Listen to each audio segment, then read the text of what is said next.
Hello विद्यार्थी, मैं channel Sunoj classes में आपका स्वागत है। तो आज आप लोग को बताने जा रहे हैं कोई भी समीकरण को प्रतिस्थापन विधि से कैसे ज्ञात किया जाता है। ठीक है, तो देखिए यहाँ पे प्रतिस्थापन विधि से आपको निकालना, हल करना है और आपको दो यहाँ पे समीकरण दिया है। ठीक है, इससे आपको क्या मतलब हल करने का मतलब क्या होता है, एक्स और वाई का मान निकालना, वो भी कौन विधि से, प्रतिस्थापन विधि से। ठीक है, तो प्रतिस्थापन विधि में या तो एक्स या तो फिर वाई का मान निकाला जाता है। तो यहाँ पे देखिए, इसको मान लीजिएगा समीकरण फर्स्ट, यहाँ पे X plus Y equal to 5, इस समीकरण क्या हो गया फर्स्ट।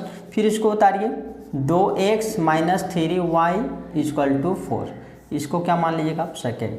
समीकरण या तो फर्स्ट से या तो आप सेकेंड से क्या x या तो फिर y का मान निकाल लीजिए। ठीक है, तो यहाँ पे देखिए सबसे बेहतर आपको फर्स्ट वाला है, तो यहाँ लिखिएगा समीकरण फर्स्ट से। आप यहाँ सेकेंड से भी लिख सकते हैं, सिर्फ एक्स और वाई का मान आपको निकालना। ठीक है, तो एक्स और वाई तो दोनों में है, तो आपको सबसे अच्छा ये है। तो यहाँ पे X plus Y equal to कितना है 5, तो यहाँ पे एक्स या तो वाई आप निकाल सकते हैं। पहले आप एक्स निकाल लीजिए, तो यहाँ पे एक्स तो वाई उधर चल जाएगा, तो पहले उतारिए 5, ये प्लस से माइनस हो गया। ठीक है, एक्स का मान आपका निकल गया, जो वाई का मान आएगा आपको घटा दीजिए तो आपका एक्स का मान निकल जाएगा। इसको क्या मान लीजिएगा आप, थर्ड, क्योंकि फर्स्ट सेकंड तक मान चुके थे, अब क्या मानेंगे, थर्ड। अब यहाँ पे देखिए कीजिए क्या, एक्स का मान अब आप सेकंड में रखिएगा। ठीक है, क्योंकि फर्स्ट में आप फर्स्ट से आप एक्स का मान निकाले, आप उसमें नहीं रख सकते। ठीक है, फर्स्ट में आप एक्स का मान आप सेकंड में रखिएगा। यहाँ पे लिखिएगा एक्स का मान सेकेंड में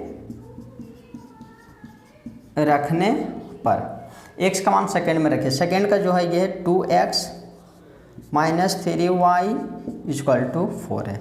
ठीक है, यहाँ 2 का 2 हो गया, ये आपका x है, तो यहाँ ब्रैकेट करके x का मान क्या था 5 माइनस वाई।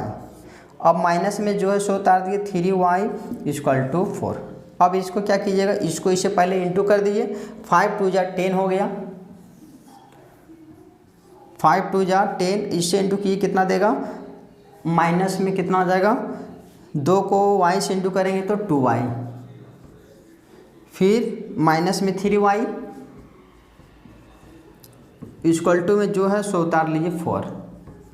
ठीक है, फिर से एक बार देख लीजिए, इसको इससे मल्टीप्लाई करेंगे, 5 2 जा 10, फिर इसी को इससे इंटू करेंगे, प्लस माइनस माइनस 2y और माइनस में 3y इक्वल टू 4। अब यहाँ पे एक जाती है, तो आप इसको सोल्व किए, इसको वो सेट कर दिए, तो माइनस माइनस प्लस हो गया, और माइनस में कितना हो गया, 3 और 2 5।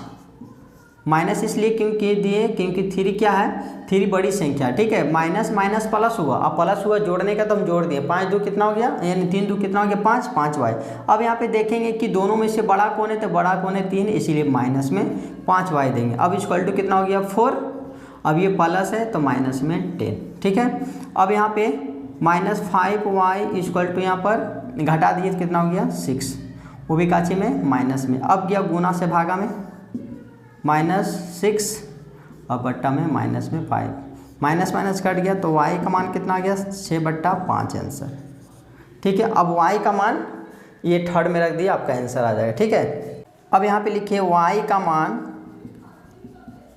किस में रख दीजिएगा, आप किसों में भी रखिएगा, आपका x का मान निकल जाएगा, या तो फर्स्ट में या तो सेकेंड में या तो थर्ड में, क्योंकि आपका थर्ड निकला हुआ x इक्वल टू तीसरे में रख दीजिए। ठीक है, लिखिएगा y का मान थर्ड में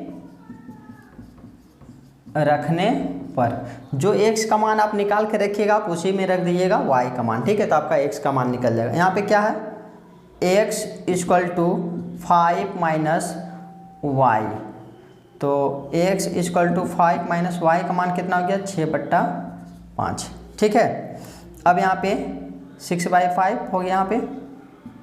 अब नहीं कुछ तो यहाँ पे 1 ले लीजिए। ठीक है, 1 और 5 के एलसीएम कितना हो गया 5, क्रॉस मल्टीप्लिकेशन कर दिए, जब कहीं भी 1 रहता है तो तिरछा तिरछी इंटू किया जाता है, 5 5 जा 25 और -6।